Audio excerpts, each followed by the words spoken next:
ప్రభుత్వం యొక్క అసమర్థత, అవివేకం, తెలివి తక్కువతనం, అవగాహన రాహిత్యం, దేన్ని ఎట్లా వాడానో తెలియనటువంటి ఒక అర్భకత్వం మనకు స్పష్టంగా కనపడతా ఉంది. ఉన్న కరెంటును వాడుకోవడానికి తెలివి లేదు, ఉన్న మిషన్ భగీరథ వాడుకునే తెలివి లేదు. అద్భుతంగా వచ్చినటువంటి హైదరాబాద్ నీళ్లు మళ్ళా ఇలా వాటర్ బిల్స్ వస్తూ ఉన్నాయి, ట్యాంకర్లు వ్యాపారం జరుగుతూ ఉంది, కొనలేక జనం చేస్తూ ఉన్నారు. మళ్ళా జనరేటర్లు, ఇన్వర్టర్లు, కన్వర్టర్లు వస్తూ ఉన్నాయి, మళ్ళా స్టెబిలైజర్లు కొనుక్కునే పరిస్థితి వస్తూ ఉంది. మీ అందరి ఇన్ఫర్మేషన్ కోసం నేను ఒక మాట చెప్తా ఉన్నా. హైదరాబాద్కు పెట్టుబడులు ఐటీ రంగంలో, ఇండస్ట్రీలో అద్భుతంగా వస్తున్న తర్వాత హైదరాబాద్ను పవర్ ఐలాండ్ సిటీగా మార్చినాం మేము. ఎటువంటి పరిస్థితి వచ్చిందంటే ఐటీ కంపెనీ వాళ్ళు, పెద్ద పెద్ద వాళ్ళు, చాలా పెద్దవాళ్ళు, ఇంటర్నేషనల్ దిగ్గజాలు, న్యూయార్క్లో పోతుంది పవరు, లండన్లో పోతుంది, కానీ హైదరాబాద్లో పోదురా అనే స్థితి తెచ్చినాం. అది మీకు నేను బట్టి స్టోరీ లాగా చెప్తలేను. దాన్ని ఏం చేసినామంటే బీఆర్ఎస్ ప్రభుత్వం వచ్చిన కొత్తలో ఈ రాష్ట్రంలో నేషనల్ గ్రిడ్కు మన రాష్ట్రం కనెక్టెడ్ లేకుండే, అనుసంధానం లేకుండే. ఒక 5-6 లైన్స్, వార్దా డిచ్పల్లి కావచ్చు, వరంగల్ వరోరా కావచ్చు, అంగుల్ పలాస కావచ్చు, PGCIL power grid corporation of India limited ఎంబడి నేనే చేసి రాత్రింబవళ్ళు వాళ్ళతోని కొట్లాట పెట్టుకొని ఈ 3 లైన్లు కల్పించినాం. దాంతో టోటల్ తెలంగాణ రాష్ట్రం, ఏపీ రాష్ట్రం కూడా మనతో పాటుగా నేషనల్ పవర్ గ్రిడ్కి అనుసంధానమైనాం. దాని ఫలితం ఏంటంటే మనకు ఏదైనా సందర్భంలో షార్టేజ్ ఏర్పడితే ఇండియా మొత్తంలో ఎక్కడ పవర్నా అక్కడి నుంచి కొనుక్కునేటువంటి అవకాశాన్ని కల్పించగలిగినాం. నంబర్ 1. నంబర్ 2, 7,600 మెగావాట్లుగా ఉన్నటువంటి ఇన్స్టాల్డ్ కెపాసిటీని దాదాపు 18,000 మెగావాట్లకు తీసుకుని పోయినాం. In addition to that 1,600 రామగుండంలో, 4,000 Yadadri thermal స్టేషన్లో, అంటే 5,600 మెగావాట్ల పవరు ఇంకా అడిషనల్గా వచ్చేటువంటి సదుపాయాన్ని కూడా కల్పించినాం. మొన్ననే ఎన్టీపీసీ 1,600 మెగావాట్లు ప్రధానమంత్రి స్వయంగా వచ్చి డెడికేట్ చేసినాడు.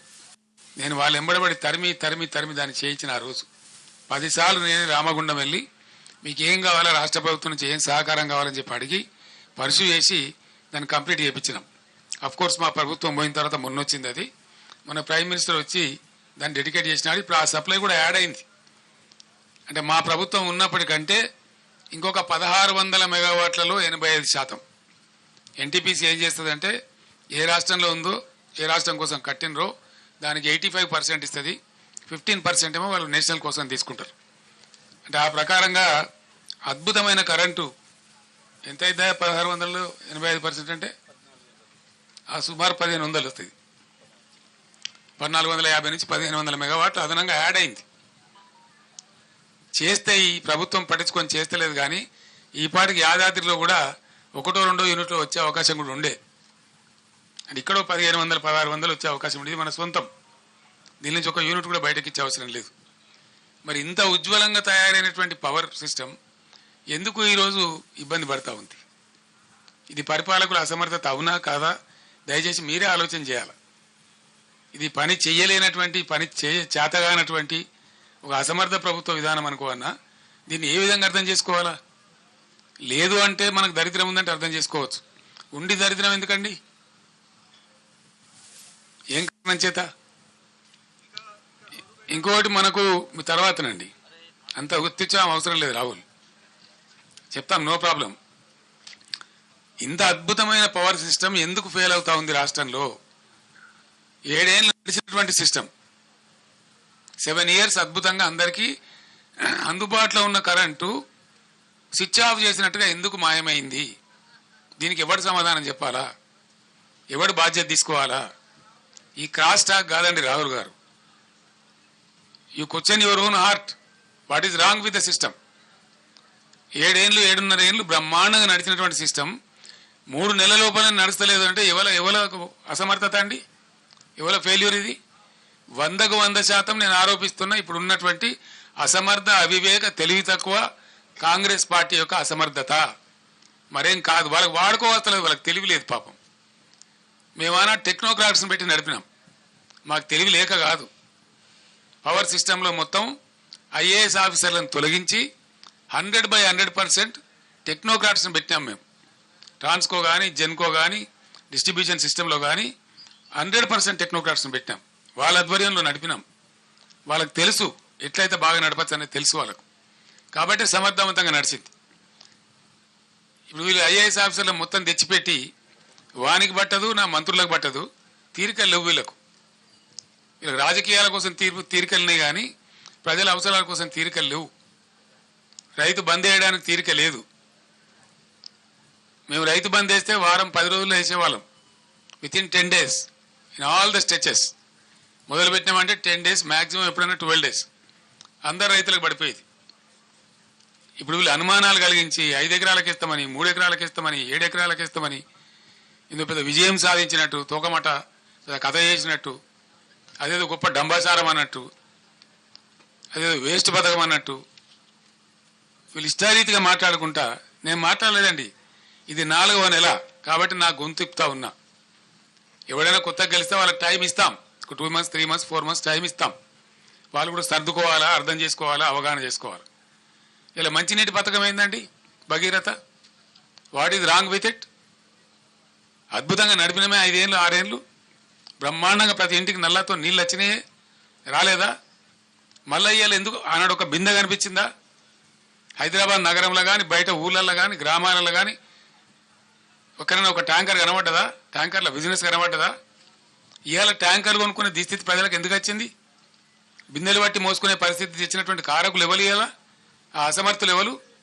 ఇవాళ గవర్నమెంటు, ముఖ్యమంత్రి, మంత్రులు కాదా? వీళ్ళు సమీక్ష జరిపినరా? కనీసం పట్టింపున్నదా వీళ్ళకు? వ్యవసాయం ఏం జరుగుతూ ఉందని సమీక్ష ఉందా? ఇవాళ పంటలు ఎండినాయి. నాకుండే సమాచారం మేరకు 15 లక్షల పైచిలకు ఎకరాల పంటలు ఎండుతా ఉన్నాయి. పంటలు ఎండని జిల్లానే లేదు. పంటలు ఎండనటువంటి జిల్లానే లేదు. ఒక్క నల్లగొండ జిల్లాలోనే సాగర్ ఆయకట్టు మిగతాయి కలుపుకుంటే 3.5 లక్షల నుంచి 4 లక్షల మధ్య పంట ఎండిపోతా ఉంది. అన్ని నియోజకవర్గాలు ఎండుతా ఉన్నాయి. ఆలేరు నియోజకవర్గంలో ఎండుతా ఉంది, భువనగిరిలో ఎండుతా ఉంది, తుంగతుర్తిలో ఒక 25,000 ఎకరాలు. ఈరోజు రైతులు చెప్పినారు. వాళ్ళు చెప్పిన లెక్క నాకు నేను కళ్ళతో చూసిన లెక్క. ప్రతి ఊరికి 200, 300, 400 ఎకరాలు ఎండుతా ఉంది. ఇవాళ సూర్యాపేటలో ఒక 20-24 ఎకరాలు ఎండుతా ఉంది. భయంకరంగా సాగర్ ఆయకట్లో కూడా చాలా తీవ్రంగా ఎండిపోయింది పంట. ఎందుకండి? ఏం కారణం చేత ఎండబెట్టిన మీరు సాగర్ ఆయకట్లో? ఈ రోజు కూడా నాగార్జున సాగర్లో even today when I'm speaking to the press, MDDL కంటే అబోవ్గా 7 TMC వాటర్ ఉంది. ఎండిడిఎల్ కింద కూడా మనం వాడుకోగలిగిన మరో 7 TMCల వాటర్ ఉంది. 14-15 TMCల వాటరు ఇప్పుడు కూడా సాగర్లో వాడుకోగలిగే పరిస్థితి ఉంది. ఆనాడు కూడా ఈ బుడముండ KRMB ఉండే. KRMB అంటే ఎవడండి? వాడు మన సూపర్ బాసా? వాడు 2 రాష్ట్రాల మధ్య నీటి పంపిణీకి సమన్వయకర్త గంతే. వాడే మనకు బాస్ కాదు కదా. వానికి అప్పచెప్పి టోటల్ ప్రాజెక్టును తెలివి తక్కువగా, తెలివిహీనంగా ఆ కేంద్ర మంత్రి తీయగపుల్లగా మాట్లాడితే KRMB చేతిలో మొత్తం అధికారాన్ని అప్పచెప్పి ఇలా నాగార్జున సాగర్ కట్ట మీదకి ఎక్కలేనటువంటి దుస్థితిని తీసుకొచ్చిన అసమర్థ ప్రభుత్వం ఎవరండి? ఎప్పుడు మమ్మల్ని కూడా KRMB నిరోధించేది, మేము దటాయించేది వాళ్ళను. మాకంటే ఆంధ్ర ఎక్కువ తీసుకున్నది పోయిన 2-3 సంవత్సరాలలో. మా క్యారీ ఫార్వర్డ్ ఇవ్వాలి, మాకు రైట్ ఉన్నదని చెప్పి వాళ్ళు ఆపిన తూములు లేపి 4 తళ్ళు 3 తళ్ళు ఇచ్చినాం. 8 పంటలు నాగార్జున సాగర్ కింద 1 ఎకరం కూడా ఎండనీయకుండా పండించినాం. దాదాపు 18 పంటలు కొన్ని వరుసతలతోని దాదాపు 8 సంవత్సరాల పాటు ఎండనీయలే. 1 ఎకరా కూడా ఎండనీయలే. ఇవాళ ఎందుకు లక్షల ఎకరాలు ఎండిపోయింది సాగర్ కింద? ఎందుకు అల్లాడుతున్నది రైతాంగం? ఇది బాధ కాదు రైతులది. చిల్లర కాయగూరకుడు మాటలు, పూటకొప్ప PR స్టంట్ పెట్టి అని లంగా ముచ్చలు ప్రచారం చేసి ప్రజలు పట్టరా? రాజకీయాలు చేద్దాం, మత్తుగా చేద్దాం రాజకీయాలు. మేము కూడా చాలా చేసినాం. చాలా మందిని పాత్ర పెట్టినాం, చాలా మందిని ఎత్తినాం, చాలా మందిని ఎక్కినాం, మేము గద్దెలు ఎక్కినాం. 10 సంవత్సరాలు మేము కూడా పరిపాలన చేసినాం. అదంతా పెద్ద గొప్ప విషయం కాదు. అది ఉంటుంది, నథింగ్ గ్రేట్ అబౌట్ ఇట్. కానీ ప్రజలు ఎక్కడ పోవాలా? నీ రాజకీయం నా రాజకీయం అంతా ప్రజలు కదా, ముఖ్యంగా రైతాంగం కదా, గ్రామాలు కదా. పట్టుగొమ్మల్లాగా ఉన్న పల్లెసీమలలో ఎలా బోరు బండ్ల హోరు వినిపిస్తా ఉన్నది. బంద్ అయినాయి బోరు బండ్లు. గత 8 ఏళ్ళుగా బోరు బండి కనవాలే, అడ్రస్ లేకుండే. కరెంటు వైండింగ్ మోటార్లు మళ్ళీ అద్భుతంగా రోజుకు 20. అందరికీ నమస్కారం. నేను Anusri Reddy, miss global world India 2024. మన టీఎఫ్సీసీ ఛానల్ని లైక్ చేయండి, షేర్ చేయండి, సబ్స్క్రైబ్ చేయండి. హాయ్ అందరికీ నమస్కారం. నేను Geetha Madhuri. Like, share and subscribe to TFCC live. Hi, TFCC live ఛానల్ని లైక్ చేయండి. హాయ్ ఎవ్రీబడి, యూట్యూబ్లో సబ్స్క్రైబ్ చేయండి, వ్యూ చేయండి, ఫాలో చేయండి for all news about Telugu films. TFCC live, don't forget, subscribe and like. Hi, this is Rashmi Thakur. Please like, comment, share and subscribe TFCC.